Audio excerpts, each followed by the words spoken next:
সবাইকে শুভযাত্রায় স্বাগত। রাত তখন প্রায় 8টা, শনিবারের সন্ধ্যা। বাড়িতে সবাই আরাম করে বসেছিলাম।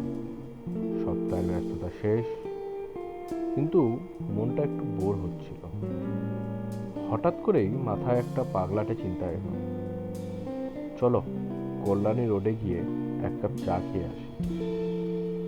কথাটা বলা মাত্রই মুহূর্তে সবাই রেডি।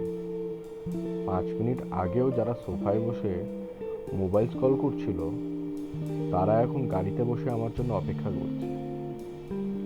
তখন বুঝলাম আসল উদ্দেশ্য চা নয়, উদ্দেশ্যটা ছিল একসাথে বেরিয়ে পড়া। গাড়ি স্টার্ট হলো, শহরের আলো পিছনে পড়ে রইল। সামনে শুধু রাস্তা, রাত আর পরিবারের গল্প। গল্প করতে করতে হাসতে হাসতে কখন যে বেলঘুরিয়া থেকে নৈহাটি পৌঁছে গেলাম টেরই পেলাম না। প্রায় 30 থেকে 33 কিলোমিটার। ভাবুন তো, এক কাপ চায়ের জন্য 30 কিলোমিটার। আসলে কি সত্যি চায়ের জন্য? হয়তো না।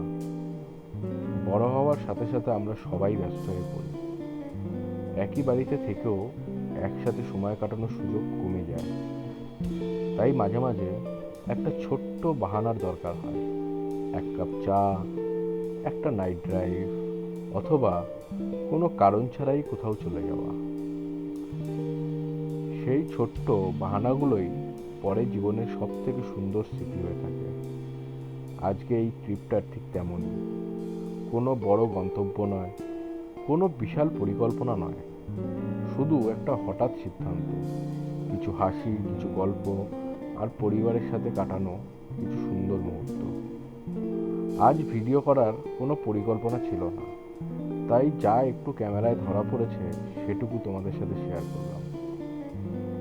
যদি ভিডিওটা ভালো লাগে তাহলে একটা লাইক করে দিও। তোমাদের এমন হঠাৎ করে কোনো ট্রিপ আছে কিনা বা ট্রিপের কোনো গল্প আছে কিনা তাও আমাদেরকে জানিও। আর অবশ্যই চ্যানেলটি সাবস্ক্রাইব করে পাশে থেকো। আবার দেখা হবে কোনো নতুন পথে, কোনো নতুন গল্প নিয়ে।